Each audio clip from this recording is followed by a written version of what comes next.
Eu te saúdo com a paz do Senhor. Lição número 1 da classe de juvenis. Apocalipse, o final da história. E você já ouviu falar sobre a questão do pré-tribulacionista, ou pós-tribulacionista, ou ainda o meso-tribulacionista?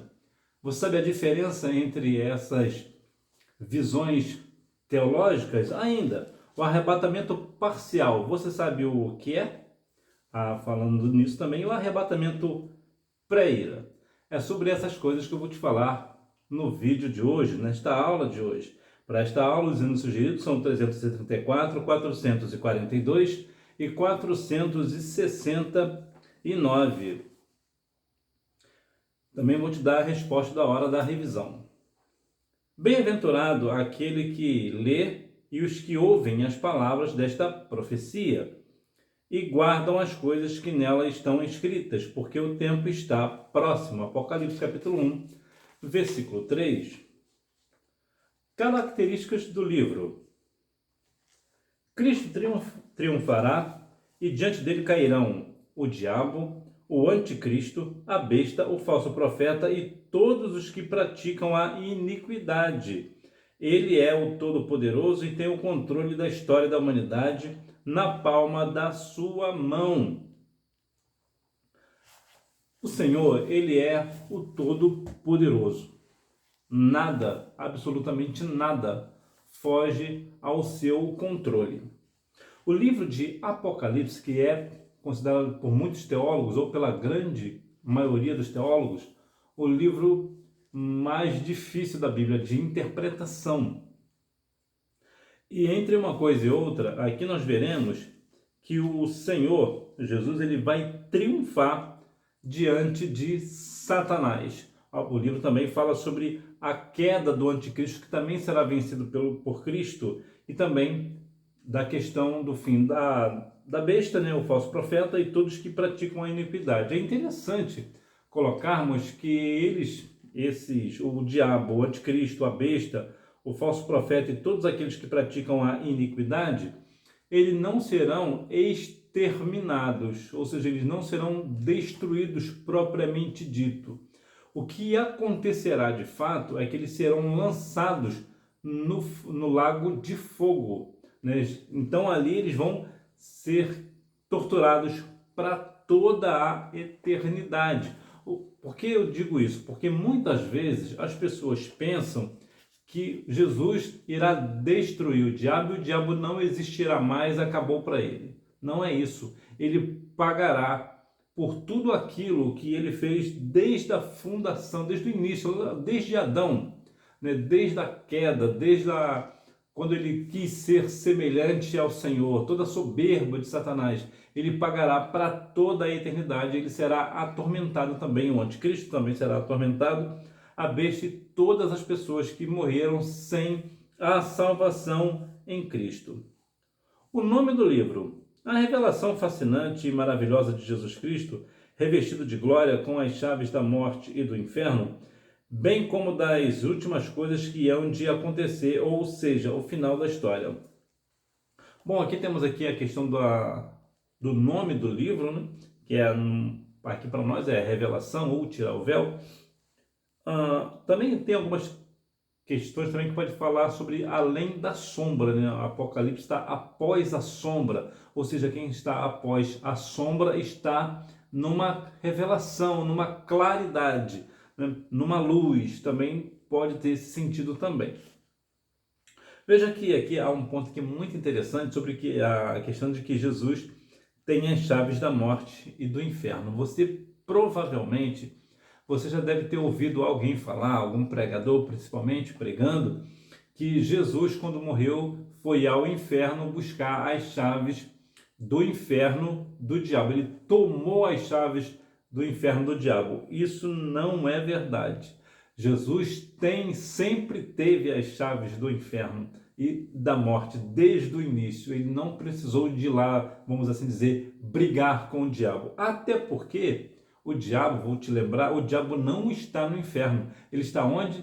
Nas regiões celestiais, como nos diz lá no livro de Efésios, no capítulo 6, a partir do versículo 10. Ali você verá que ele está nas regiões celestiais. Mais uma prova disso é que lá no livro de Jó, a Bíblia menciona que quando os filhos do Senhor foram ir com o Senhor, ali os filhos do Senhor são os anjos, quando os anjos foram ir com o Senhor, o Todo-Poderoso, quem foi com ele foi também Satanás, ou seja, prova que desde os tempos antigos Satanás está solto aonde? Nas regiões celestiais. Portanto, o diabo não está no inferno e por isso Jesus não foi ao inferno buscar as chaves do inferno. Por quê? Porque Jesus sempre teve as chaves do inferno. Então aqui o livro vai nos dar bem essa dinâmica das últimas coisas que hão de acontecer, o final de toda a história. O livro de Apocalipse é um livro bem complexo, é um livro que, se você for perguntar para o seu pastor, por exemplo, ou qualquer teólogo que você quiser, sobre acerca de algumas coisas, vai ter sempre uma hora que eles vão... Peraí, deixa eu ver esse texto bem aqui. Por quê? Porque quando você pergunta sobre algumas questões, por exemplo, sobre a dracma perdida, as pessoas, de modo geral, lembram da dracma perdida. Lembram que o Senhor é o nosso pastor, lá no Salmo 23, entre tantas outras passagens bíblicas que não tem, assim, uma grande dificuldade de interpretação. Mas quando você começa a perguntar sobre o livro de Apocalipse, o que vem primeiro, isso ou aquilo, por exemplo, o que vem primeiro? A grande tribulação ou o arrebatamento? Depois do arrebatamento, o que acontecerá? O tribunal de Cristo ou o trono branco? E qual é a diferença deles? Você começa a ver que as pessoas começam a ter dificuldade na questão da interpretação da cronologia. Por quê? Porque, de fato, é bem complexo. Para falar sobre isso, tem que estar com a Bíblia na mão, vendo ponto a ponto, texto a texto, porque de fato o livro de Apocalipse é um livro, é por isso também que seja o livro mais fascinante da Bíblia, né? Ele é um livro bem atraente, é um livro muito envolvente. Se você tiver a oportunidade, leia o livro de Apocalipse. É um livro muito interessante para a nossa meditação e ver o que, de fato, tudo aquilo que o Senhor preparou para nós. Seu autor. O amor e a devoção ao Senhor, bem como a inspiração do Espírito Santo, fizeram escrever o Evangelho que mais reconhece a divindade de Jesus. Veja que o autor do livro, o que ele era? Ele era um pescador. Um pescador, até hoje, até com uma certa diferença, né? Hoje até tem um certo status, né? O pescador. Já ouvi falar que o pescador de atum, por exemplo, é a profissão mais arriscada do mundo, porque o atum ele só se pega em alto mar. Então, em alto mar, as ondas são terríveis. A probabilidade do barco, né, o navio, quebrar são enormes. Na afundar, né? Na verdade, geralmente eles não quebram, geralmente eles afundam, né? Então, veja que João ele era um homem simples. E por que eu digo isso a você? Para quê? Por qual razão? Para que nós venhamos compreender que Deus ele usa tanto reis quanto pessoas simples para falar do seu amor, do seu evangelho. E João ele tinha uma grande devoção ao Senhor. Ele tinha, inclusive, ele era conhecido como o discípulo do amor. Por quê? Porque ele era muito próximo de Cristo, ele tinha intimidade com Cristo, a intimidade dele era diferente, a ponto mesmo de reclinar a sua cabeça no peito de Jesus, para você ver o tanto de proximidade que tinha João com Cristo. E é possível que por essa razão, com a inspiração do Espírito Santo, Deus o usou para escrever o Evangelho, justamente que fala sobre o amor, né? Mostrar o Evangelho, na verdade, que fala do amor. Data. O livro foi escrito entre os anos 90 depois de Cristo e 96 depois de Cristo, logo após o imperador romano Domiciano ter se autoproclamado Senhor e Deus, perseguindo fortemente os cristãos. Sempre haverá, sempre houve a questão da perseguição à igreja. E é interessante que em todas as épocas essa perseguição será com uma intensidade maior ou menor, dependendo do país, dependendo da época, dependendo das circunstâncias culturais, das filosofias da época, mas verdade é que sempre haverá esta perseguição à igreja. E Jesus nos orientou acerca disso, que bem-aventurados sois vós, que por causa do meu nome forem perseguidos. Então, se alguém está te perseguindo, por exemplo, na escola, por você ser cristão, glorifique o nome do Senhor. Isso significa que, de fato, você é uma pessoa que está fazendo a diferença, está fazendo tanta diferença que está incomodando as trevas. Então, veja que essa data do livro já nos traz isto, que cerca de 96 anos depois de Cristo já existia essa questão de perseguição, e até antes disso, quando Jesus veio ao mundo, já houve perseguição ao nome do Senhor Jesus, houve perseguição aos seus discípulos e apóstolos. Então veja que há uma necessidade de cada um de nós compreendermos que, de fato, em qualquer época, em qualquer circunstância, em qualquer país, sempre haverá perseguição a nós. Local. Tratava-se de uma colônia penal criada pelo Império Romano para manter criminosos e todos os que, de alguma forma, representassem ameaça a Roma.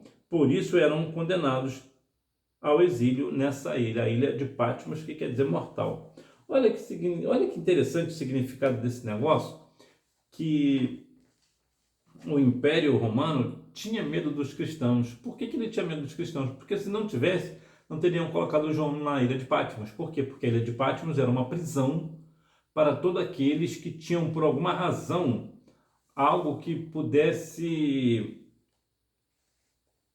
ter uma questão de ameaçar ao Império Romano. Então, o que eles faziam? Ele pegava essa pessoa, ou essas pessoas, e colocavam na ilha de Patmos. Por quê? Porque na ilha de Patmos era uma ilha isolada, não tinha saída. Então, a pessoa que ficasse ali, morreria ali, não tinha como sair, a não ser se o próprio Império Romano fosse lá buscar essa pessoa e trazer de volta para a cidade, por exemplo. Então, veja que aqui já nos mostra que, mesmo numa situação dessa, foi justamente aqui, na ilha de Patmos, que João teve a visão e escreveu o livro de Apocalipse. Significados do Apocalipse, um livro profético.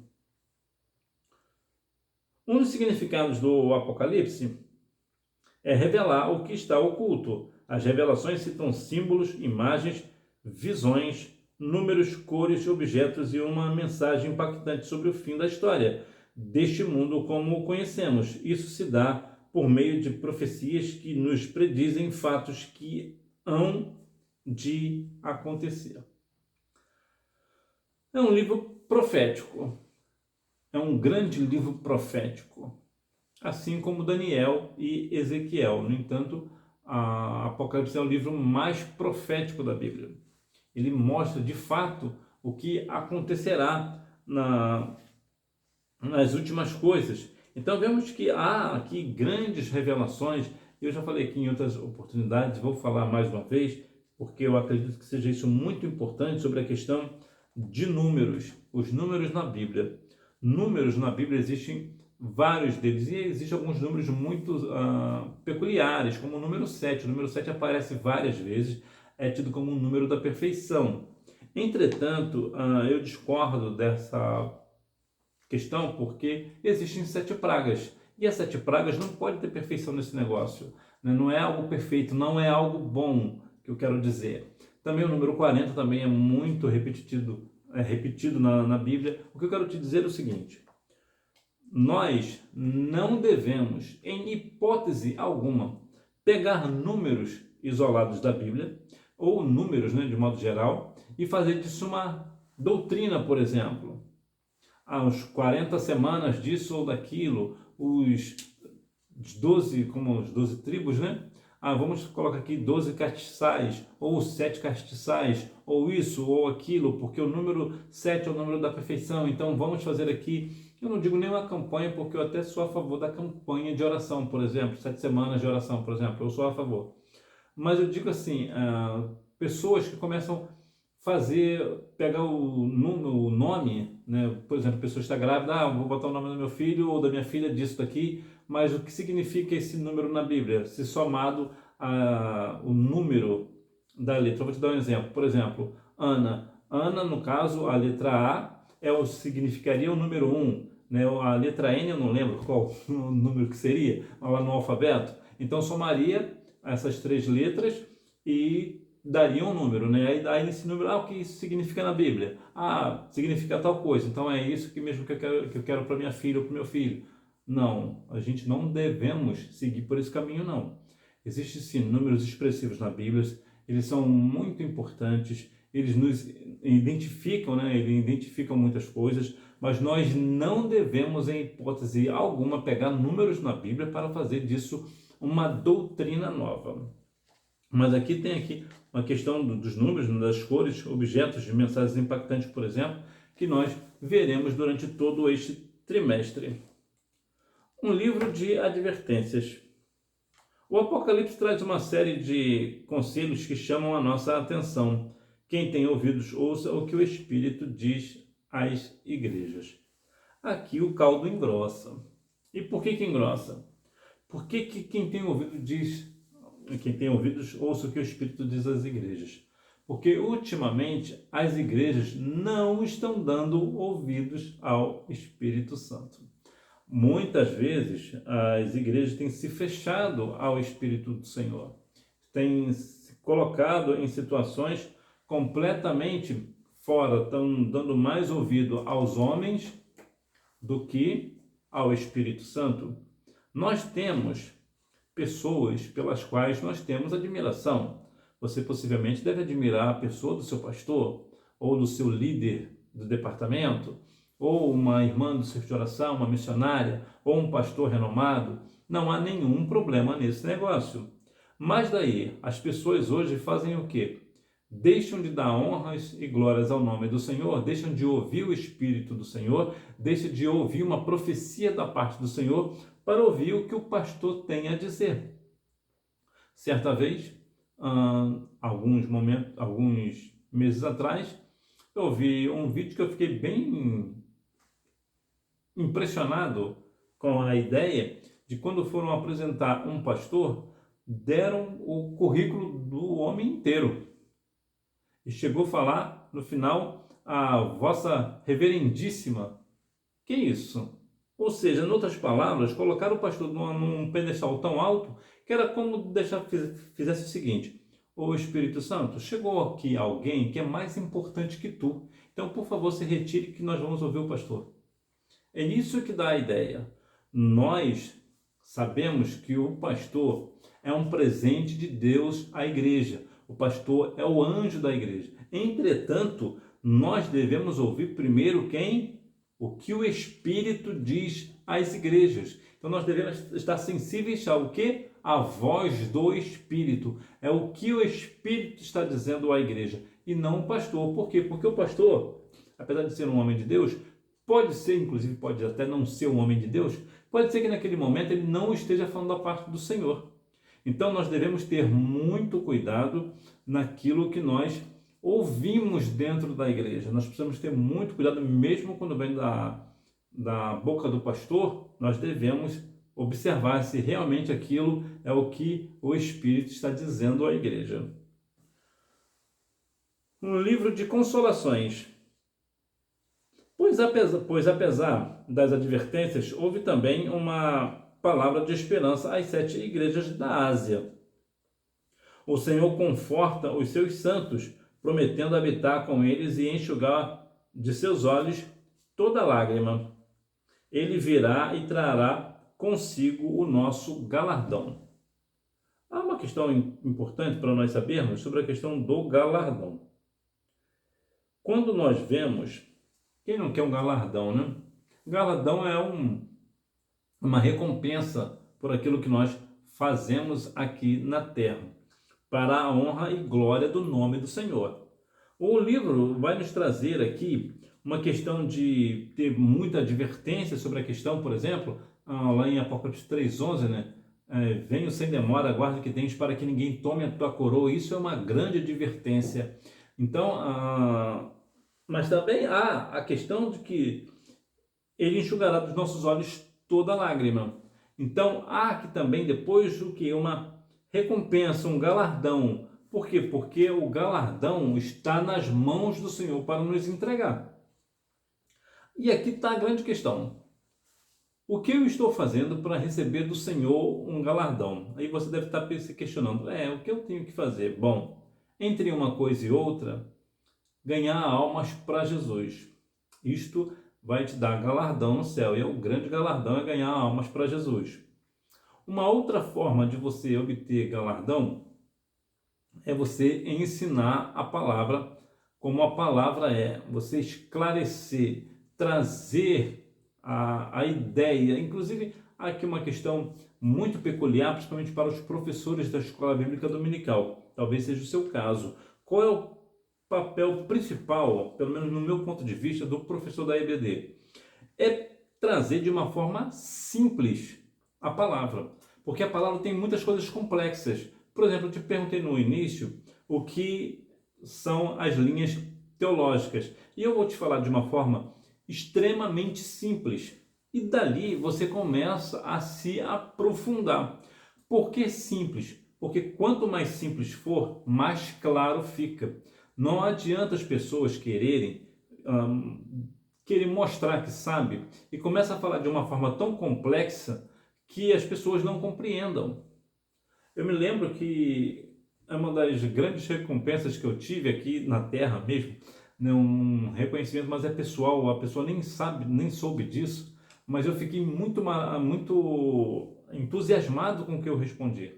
Uma senhora, uma irmã da minha igreja, que infelizmente já partiu para a eternidade, ela chegou para mim e ela estava com muita dúvida no coração dela, ela estava muito aflita, porque ela estava com muito medo de, na hora daquele grande dia, ela fazer algo errado, porque ela pensava no coração dela, com a sinceridade dela, que ela poderia pecar lá, ou fazer algo errado. E eu, de uma forma extremamente simples, eu virei para ela e disse: minha irmã, a irmã não precisa se preocupar com isso, porque o anjo do Senhor chegará para ti e vai te levar até a presença do Senhor. Aí você pode pensar assim, mas não é exatamente isso que vai acontecer. Não, não é. Mas para ela, foi uma forma para ela simplificar para ela o ensinamento bíblico, que não vai ter mais como perder a salvação. Depois disso, depois que nós partimos para a eternidade com o Senhor Jesus, a nossa salvação está garantida. E essa era o grande medo dela. Ela tinha medo de perder a salvação depois disso. Então eu, de uma forma simples, falei para ela que era impossível ela perder a salvação, uma vez que ela morreria salva na pessoa de Cristo. E, infelizmente, algumas semanas depois, ela acabou realmente partindo para a eternidade. Me partiu o coração, porque era uma irmã que eu gostava demais. Mas aqui é o ponto da questão do professor. O professor precisa simplificar. Até porque, é claro que hoje tem uma dinâmica, né, de algumas classes, por exemplo, ser mais versáteis na palavra, são mais aprofundadas até do que o professor em alguns casos. Então, nesses casos, não há nenhum problema de se aprofundar um pouco mais, porque a classe em si já está preparada. Mas, de modo geral, as classes, na maioria das vezes, não têm muito entendimento bíblico, até porque eles não são muito de ler.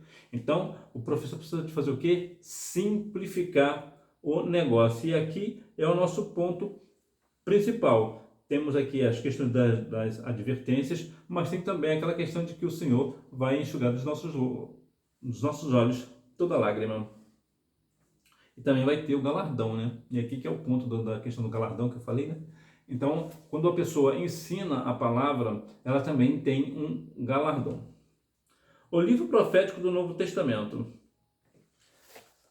Seu tema. O apóstolo João já inicia o livro mostrando o seu tema principal, que é a revelação de Jesus Cristo, da sua glória e incomparável majestade, bem como dos fatos e coisas que hão de acontecer.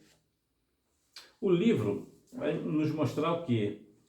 A magnitude da glória, da majestade de Cristo. Muitas vezes as pessoas parecem não compreender, não têm muita noção de quem é o Senhor. E às vezes até o cristão mesmo, de forma geral, não tem muita noção, ainda acredita que Jesus é aquele homem que entrou, passou aqui pela terra e que voltará como um homem, como ele veio aqui. Não, ele vem com poder e grande glória.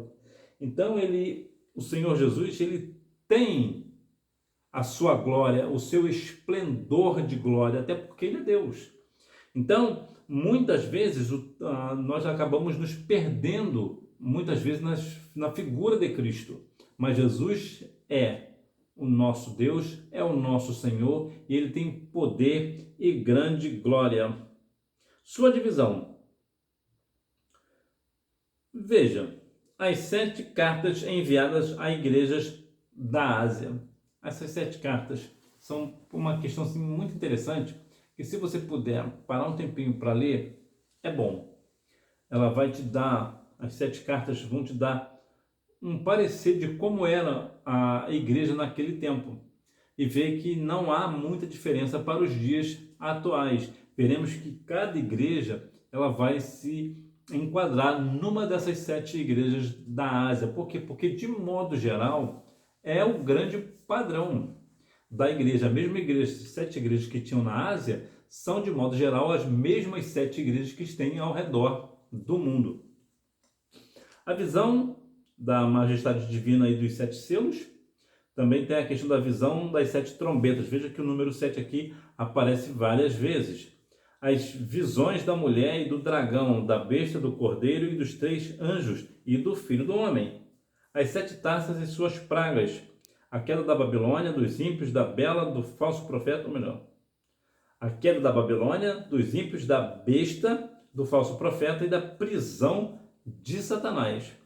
A visão do novo céu, da nova terra e da nova Jerusalém. Conselhos e promessas finais. Então veja que a divisão do livro já é algo que você, por exemplo, só para você ler as 7 cartas enviadas, ali você já vai ver um grande volume de situações que você pode tirar para o seu entendimento. Então, se você começar a ver a visão da majestade divina e dos 7 selos, tem aqui a questão aqui das referências, você verá que você vai gastar um bom tempo para estudar este negócio. Não é nem gastar o tempo, né? Na verdade é investir tempo. Gastar é quando a gente faz alguma coisa e nós não aprendemos nada, né? E aqui é a palavra do Senhor. Então você está investindo o seu tempo na palavra do Senhor, na meditação da palavra, em aprender a palavra de Deus. Seus objetivos. Reflitamos sobre alguns de seus principais objetivos: advertir e corrigir quanto à prática de pecados e a aceitação de distorções doutrinárias entre as igrejas da Ásia Menor.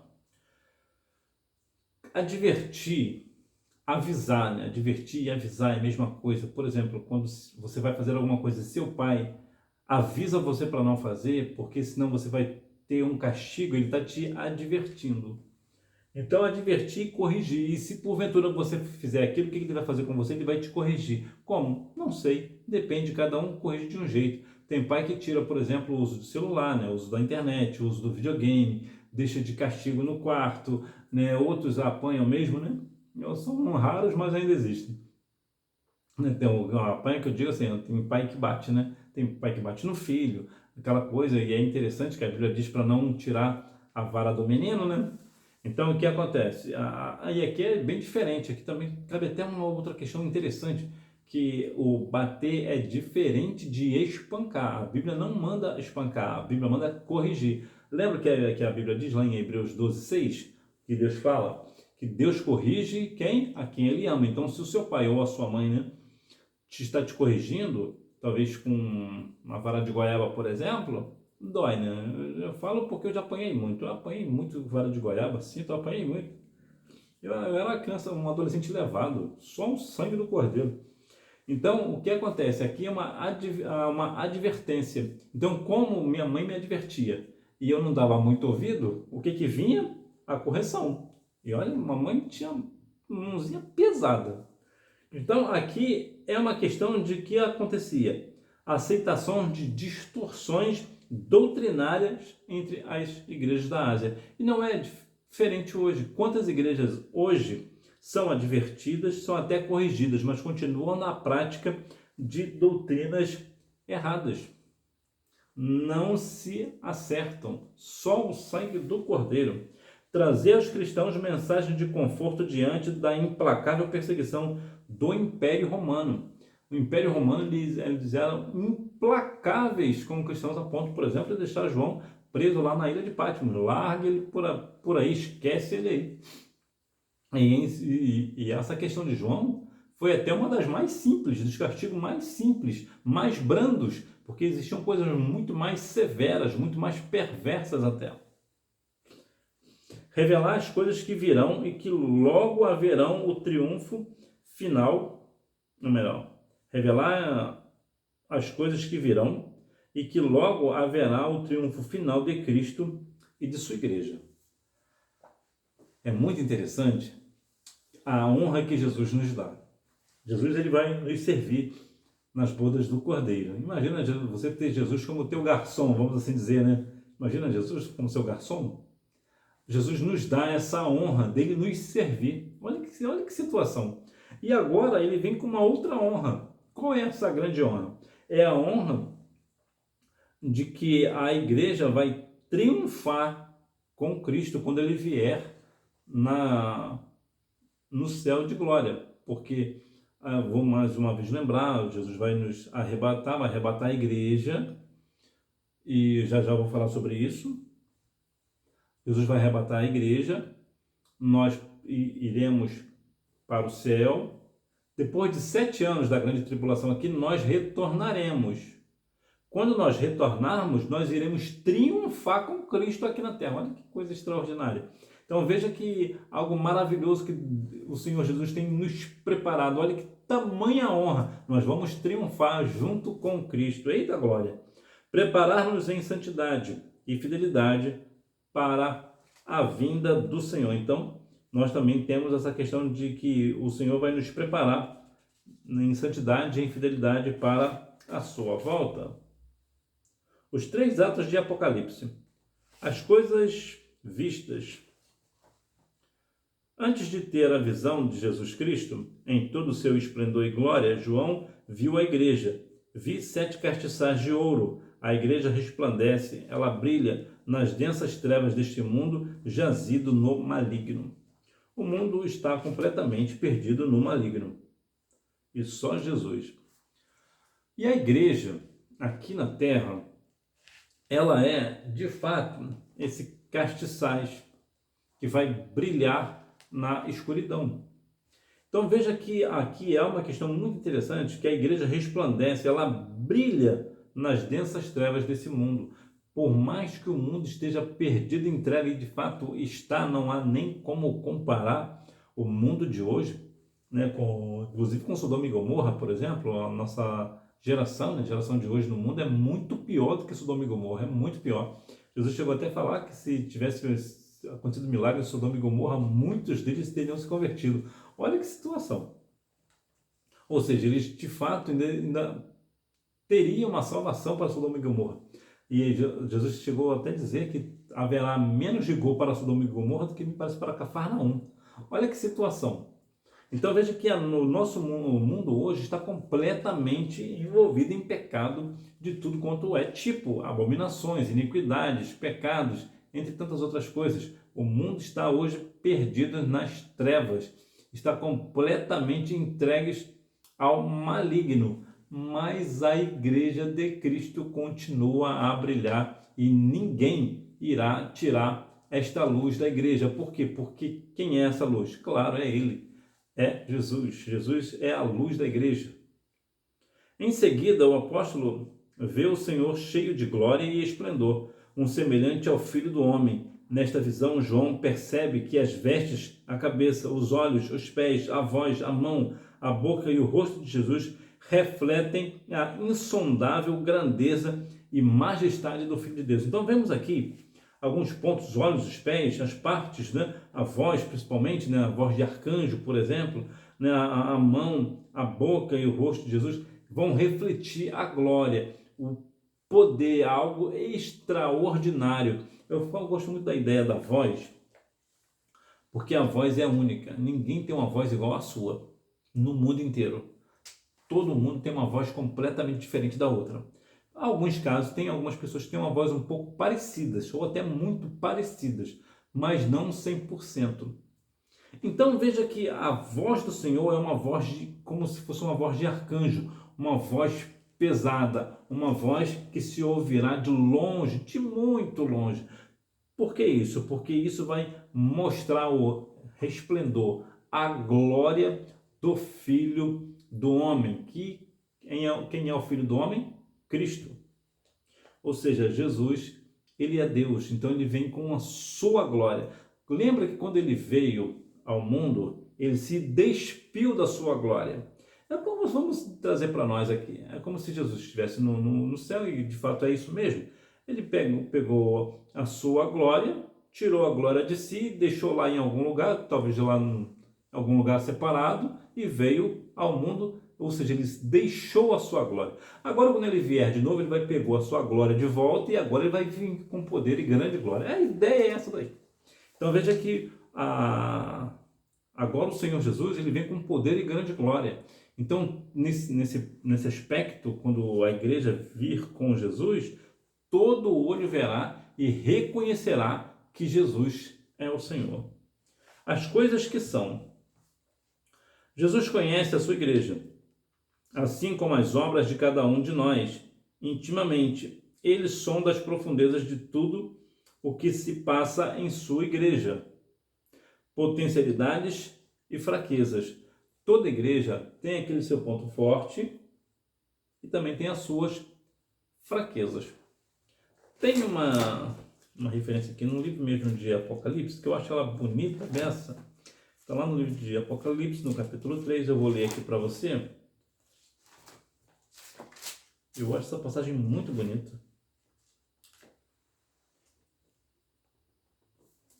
Capítulo 3, versículo 10, é isso? Capítulo 3, versículo 8.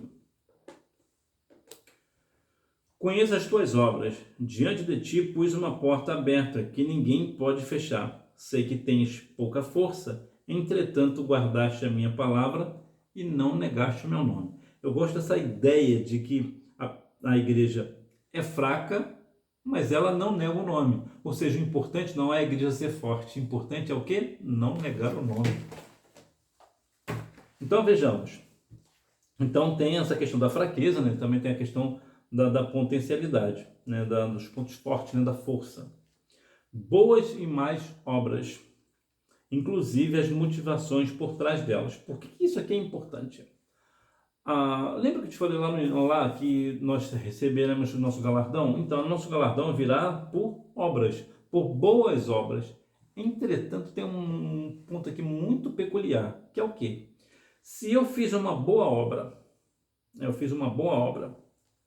mas a minha motivação não foi boa, então este meu galardão não é me dado. Eu vou te dar um exemplo. Eu estendi a mão a uma pessoa, por exemplo, que está necessitada. Isso seria uma boa obra. Mas qual é a minha motivação para fazer isso? É para honrar o nome do Senhor? Não. É para fazer com que essa pessoa seja abençoada? Também não. Então, por que eu fiz aquilo? Né? A motivação é o porquê, né? A motivação é a razão. Então, por que eu fiz aquilo? Para eu aparecer bem nas redes sociais, para eu fazer uma campanha para dizer que eu sou uma pessoa boa. Então, a minha motivação foi ruim. A minha obra foi boa, mas a motivação é má. Então, nesse ponto, nesse caso, a minha boa obra ela vai se perder. A pessoa, nesse caso, que recebe a boa obra até vai ser abençoada de uma certa forma, né? Mas, porque está recebendo aquilo que ela está necessitada. Mas, no meu caso, como a minha motivação está errada, a minha motivação é ruim, é uma motivação má, então essa minha boa ação para com Deus não vai ter nenhum valor. Ele vê o fervor espiritual. Esse negócio de fervor. Quando você põe água no fogo para fazer um café, por exemplo, eu quero crer que você é daquelas pessoas que bebam café, Você não vai fazer a água, não vai fazer o café com aquela água fria, não vai esperar ela ferver, borbulhar, estar quente, pelando. E isso que tem que ser a vida espiritual do crente, tem que estar pelando, quente, tem que estar borbulhando. Mas por que na água? A água do Espírito, eita glória! Nós devemos estar com um fervor espiritual aceso, bem aceso. Por quê? Porque quantas vezes nós chegamos numa igreja e não tem fervor espiritual? E aqui o fervor espiritual eu não quero dizer somente na questão de ser batizado com o Espírito Santo, por exemplo, de dons de profecia, né, de dom de línguas. Não estou falando só disso. É principalmente na questão do amor ao próximo. É um fervor espiritual de leitura da palavra, de jejum, né, de oração. Então o fervor espiritual ele tem que ser um todo, né, estar próximo, né, estender a mão àquele que realmente está necessitado. Então ter uma boa conduta dentro da igreja, que eu quero dizer é não ficar com falações desnecessárias dentro da igreja, né? Quantas vezes você chega no culto e as pessoas estão de conversas aqui, conversas ali, enquanto o pregador está ministrando a palavra, ou quando está sendo louvado o hino lá no ministério de louvor, ou mesmo um irmão sozinho está cantando lá os hinos, por exemplo, da harpa, né? Ou está dando a mensagem devocional e as pessoas estão conversando entre si. Isso não é fervor espiritual, não é. Então o fervor espiritual é um contexto geral, né? Um todo. A fidelidade, esse negócio de fidelidade é um negócio sério. O Senhor Jesus, ele é fiel a nós, ainda que nós venhamos ser infiéis a ele. E nós sempre somos infiéis, né? Nós temos, somos sempre não, né? Nós de vez em quando somos infiéis. Mas nós devemos ter uma fidelidade ao Senhor. Ser fiel é principalmente, vamos dizer assim, na ausência, você vai entender.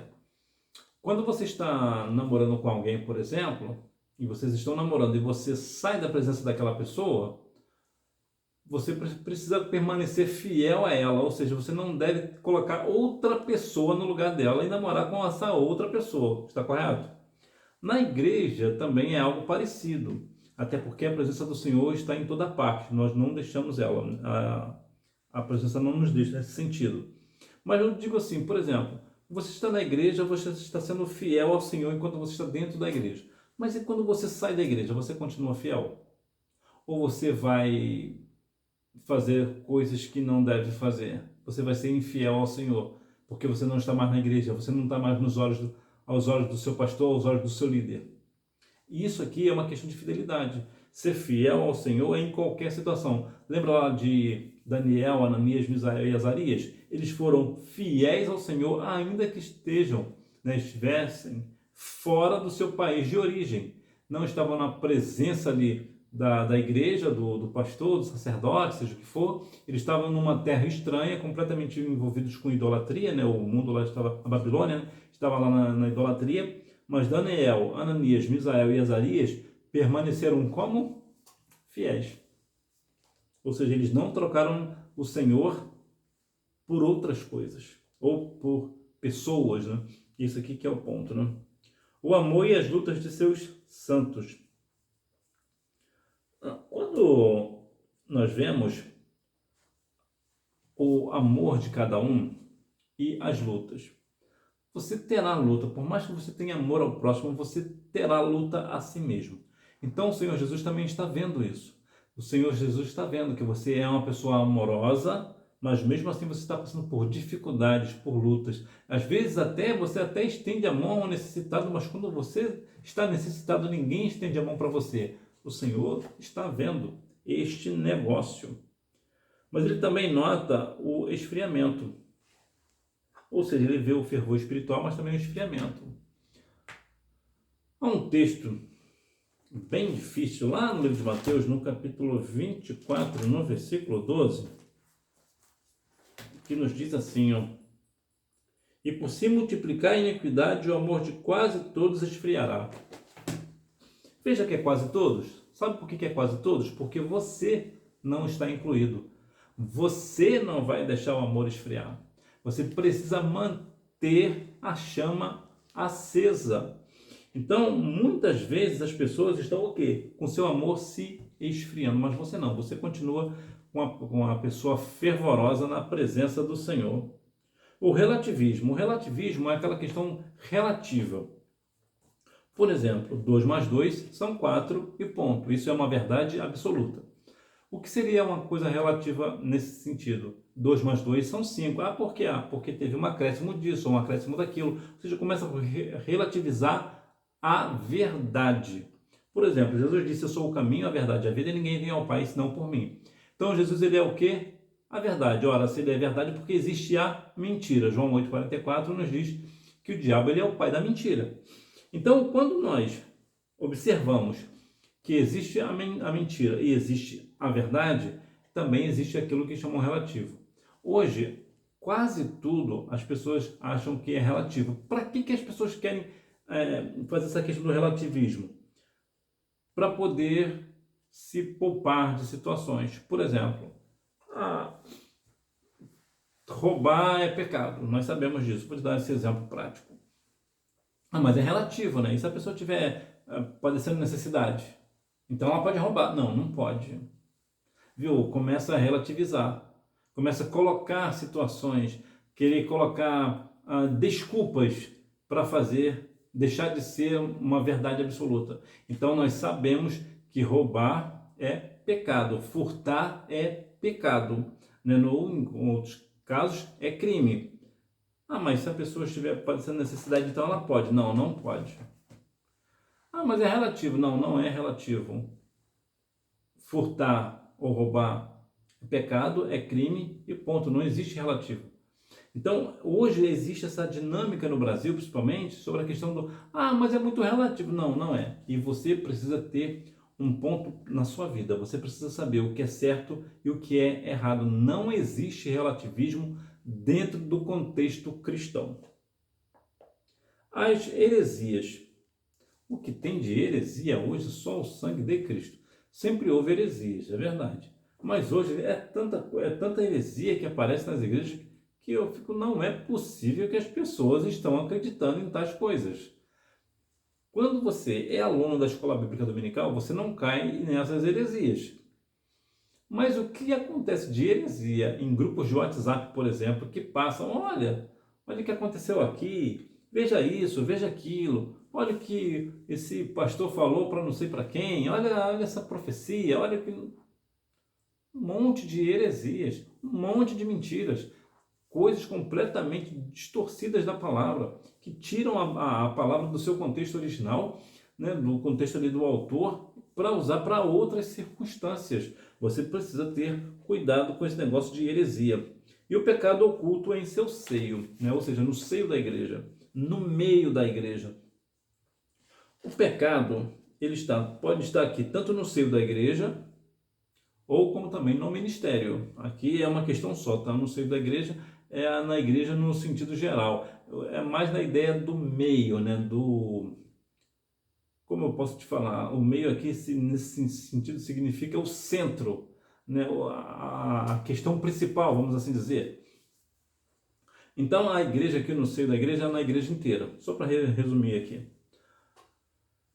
O pecado, muitas vezes ele está oculto. É difícil você ver pessoas, cristãos de modo geral, dizer, eu estou pecando nesse sentido aqui, eu estou em pecado. É muito difícil, ainda mais se for do ministério. Dificilmente você ouvirá um presbítero, um evangelista, um pastor admitir que está em pecado. É muito difícil. Eu lembro muito da questão, claro, do Jimmy Swaggart. Jimmy Swaggart é um pregador americano e há muitos e muitos anos, eu era muito novo na época, ele hoje já está com o cabelinho branquinho, ele cometeu um pecado com uma jovem e ele confessou o pecado diante do mundo inteiro. Isso é algo espantoso.